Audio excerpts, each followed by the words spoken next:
Bienvenidos a nuestro video número 15 del taller filosófico de la teoría del diseño inteligente. Hoy hablaremos sobre la filosofía y el mundo de la vida. O sea, qué rol juega la filosofía con relación a las ciencias del mundo de la vida. Quizás sorprendió el último video al final cuando hablé de Kant y cómo Kant había de alguna manera solucionado el problema ontológico que se le planteaba a Newton respecto de la entidad que tenía en el espacio y el tiempo. Vamos a analizar ahora con más detalle cuál es el rol de la filosofía con relación a las ciencias y más específicamente con relación a las ciencias de la vida o ciencias biológicas. La filosofía tiene en este caso un doble rol. Por un lado, como filosofía de la ciencia y metodología de la ciencia, analizar si las hipótesis, leyes y teorías que se refieren al mundo de la vida tienen confirmación, tienen elementos de desconfirmación, si son capaces de explicar lo que se proponen explicar. Ese es el rol de la filosofía y metodología de la ciencia dentro de las ciencias biológicas y dentro de cualquier ciencia, porque así como hay una filosofía de la ciencia aplicada a las ciencias biológicas, también hay una filosofía de la ciencia aplicada a las ciencias físicas, aplicadas a la química e incluso aplicadas a la sociología o a la historia. En cada caso, la filosofía de la ciencia y la metodología de la ciencia se introduce en esas disciplinas, analiza hipótesis, teorías, supuestas confirmaciones, supuestas falsaciones, etc. Entonces, el primer motivo de la filosofía con relación a las ciencias de la vida es como filosofía y metodología de la ciencia, y en el caso que más nos interesa a nosotros, analizando los problemas de confirmación y desconfirmación de las tesis, por ejemplo, del evolucionismo o los elementos de confirmación de la teoría del diseño inteligente. Pero hay otro rol, además del metodológico y el epistemológico. ¿Cuál es ese rol? Y a eso venía lo de Kant, que la filosofía alguna vez fue caracterizada por Aristóteles como el estudio de las causas últimas de las cosas. Y en realidad a veces nos encontramos con cuestiones últimas que las ciencias no pueden responder. Pongo tres casos. ¿Cuál es o quién es esa inteligencia que ha diseñado y creado el mundo de la vida? ¿Cuál es la causa de esa explosión inicial que se acepta en física mayoritariamente, llamada Big Bang? O fuera del campo de las ciencias naturales, por ejemplo, ¿cuál es el origen de la conciencia moral? El origen del sentido del deber que tenemos los seres humanos. Bueno, esas cuestiones últimas también las analiza la filosofía. Cómo nosotros analizamos especulativamente quién podría ser la causa inteligente que ha diseñado y creado la vida. Esos son entonces los dos roles. Bien. Ahora vamos a una pregunta que me ha sido formulada en repetidas oportunidades, porque yo lo he dicho. ¿Por qué las hipótesis explicativas, y como vamos a ver las leyes y teorías de la ciencia, tienen confirmación, pero no se puede decir que sean verdaderas?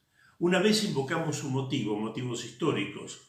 Hemos visto cómo a través de la historia hipótesis, leyes y teorías que se creían verdaderas cayeron estrepitosamente. Citamos la teoría tolemaica, citamos la física cartesiana, pero podríamos citar el psicoanálisis freudiano o la teoría que había en el siglo XIX, la hipótesis, si quieren ustedes, siglo XIX, compartida por Darwin, que la vida se generaba espontáneamente porque era algo muy simple. Bueno, ese es un motivo por el cual podemos decir, si vemos que muchas hipótesis, leyes y teorías que habían sido adoptadas y aceptadas como verdaderas se vienen abajo, porque no vamos a pensar que las que aparezcan en el futuro no lo sean. Pero hay una razón más profunda de origen lógico que yo me comprometí a explicar en uno de los primeros videos. Fíjense que nosotros decimos que las hipótesis explicativas, no otras, las explicativas, que buscan la causa de una entidad o proceso, tienen que cumplir dos requisitos mínimos. Primero, cuando son creadas, tienen que ser creadas para explicar el fenómeno en cuestión. O sea, uno hace la hipótesis mirando lo que hay que explicar y los datos que se posean. Número uno. Pero hay un problema, que puede haber varias hipótesis explicativas respecto de un mismo hecho, y todas de alguna manera van a encajar en el hecho que se quiere explicar porque han sido creadas para dar cuenta de ese hecho. La ocurrencia de hipótesis compitientes explicativas en la historia de la ciencia es recurrente. Y por ese motivo, ¿qué es lo que sucede? Si una hipótesis creada para explicar, de hecho explica, no puedo decir que por eso es verdadera, porque estaríamos cometiendo lo que se llama la falacia de afirmación del consecuente, famosísima, en un ejemplo muy simplón, pero ya conocido desde la época prácticamente de Aristóteles. Yo puedo decir, si llueve se va a mojar la calle, pero si la calle está mojada no puedo decir que ha llovido, podría ser por otro motivo. Esto es, si de la hipótesis que yo creo para explicar un hecho, un proceso o una estructura, de la hipótesis se sigue lo que yo estoy viendo, no puedo de lo que estoy viendo decir, como esa hipótesis explica, entonces es verdadera. No, no se puede. Estaríamos cometiendo una falacia que la ven ustedes en la pantalla, y las falacias, o sea, las fórmulas lógicas que no son teoremas, no se pueden usar en la ciencia. Bien, por ese motivo, porque no basta que una hipótesis explicativa sea capaz de explicar, porque otras podrían ser capaces de explicar también, se tienen que buscar motivos adicionales para aceptarla. ¿Y cuáles son esos motivos adicionales? Nosotros vimos dos, y que los cumple perfectamente la TDI. Ser fértiles, o sea, explicar cosas para las que no fueron acuñadas primitivamente. Eso es un motivo muy importante. Y algo más, ser consistente con los hechos duros de la ciencia, no con las especulaciones de los científicos.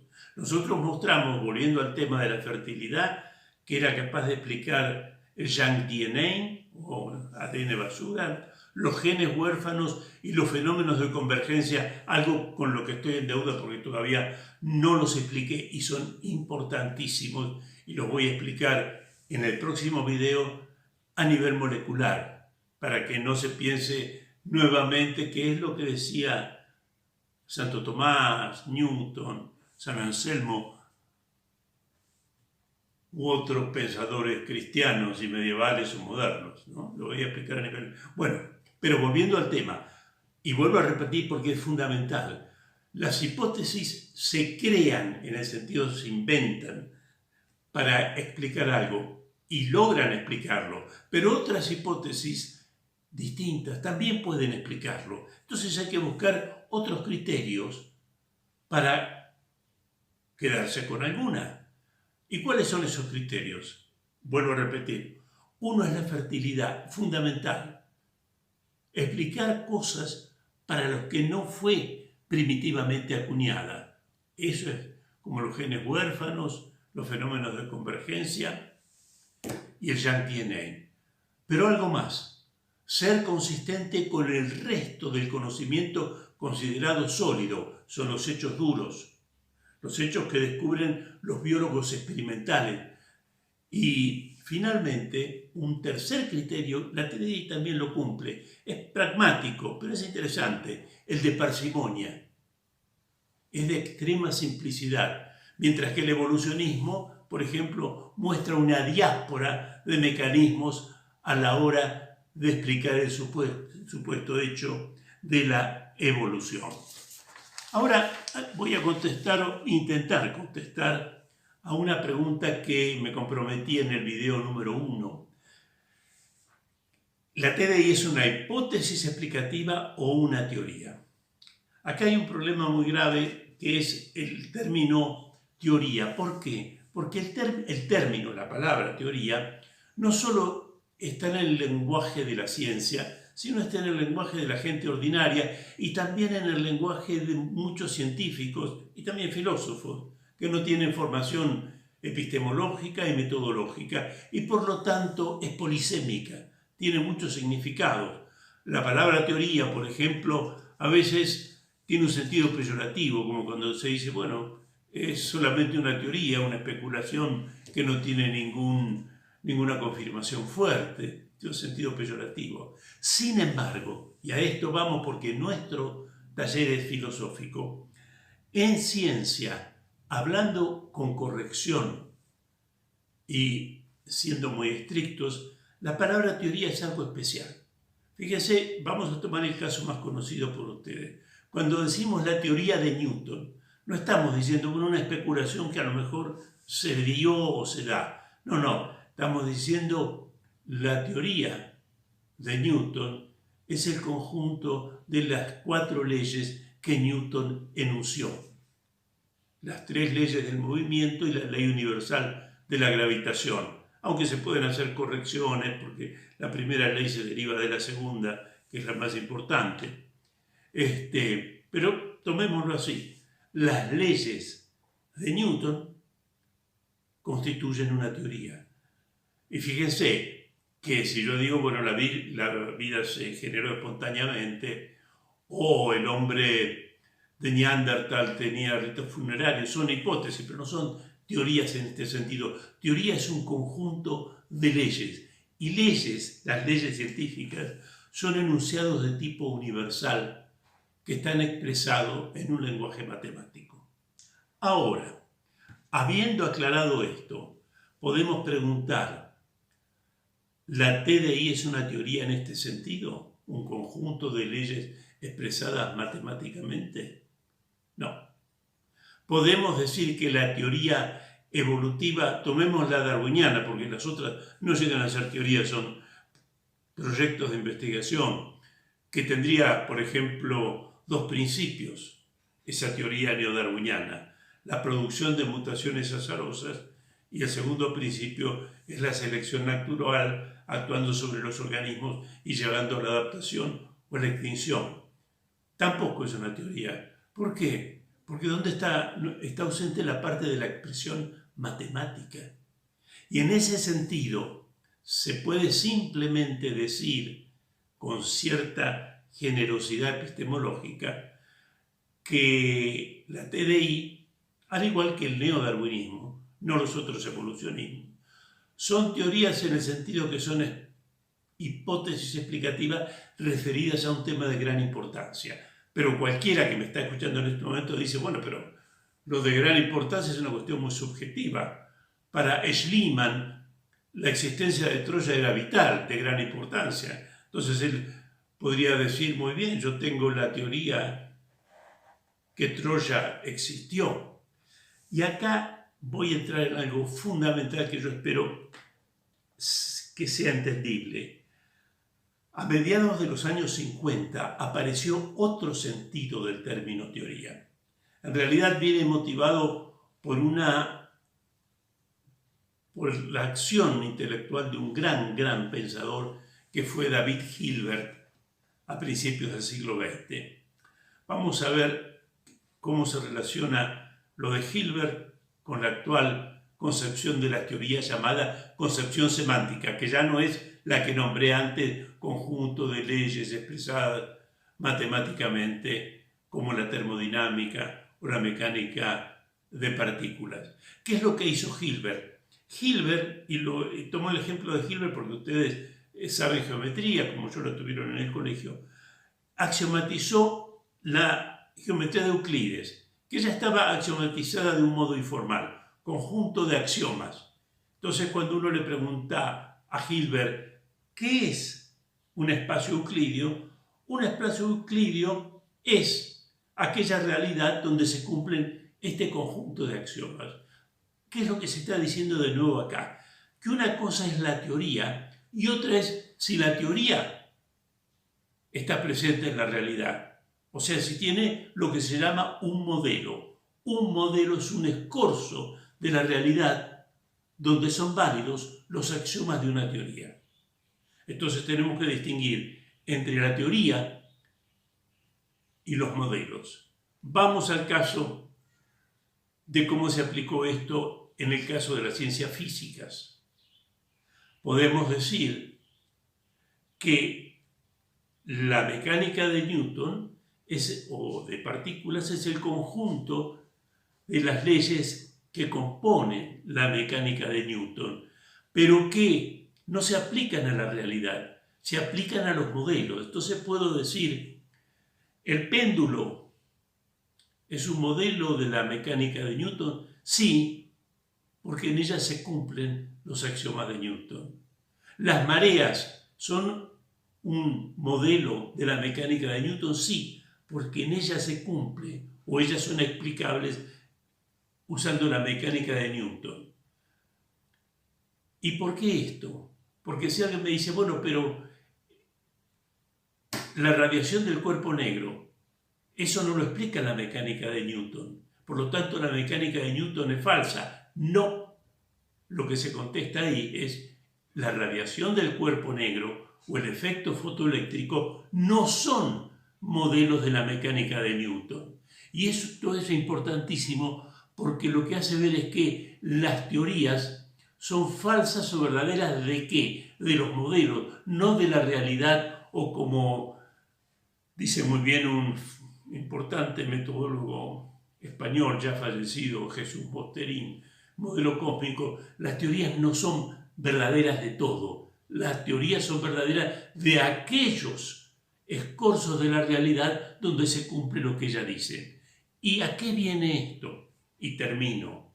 A que si Dios quiere y las circunstancias lo hacen posible, yo me comprometo el año que viene a dar una charla mostrando cómo la TDI se puede adecuar a este concepto de teoría como un predicado que tiene un conjunto de modelos y respetando la cláusula que tiene que tener generalizaciones simbólicas o, si quieren ustedes, expresiones matemáticas que le permitan ser aplicadas con absoluta precisión. Es algo que queda por delante. A ver si me... Bien.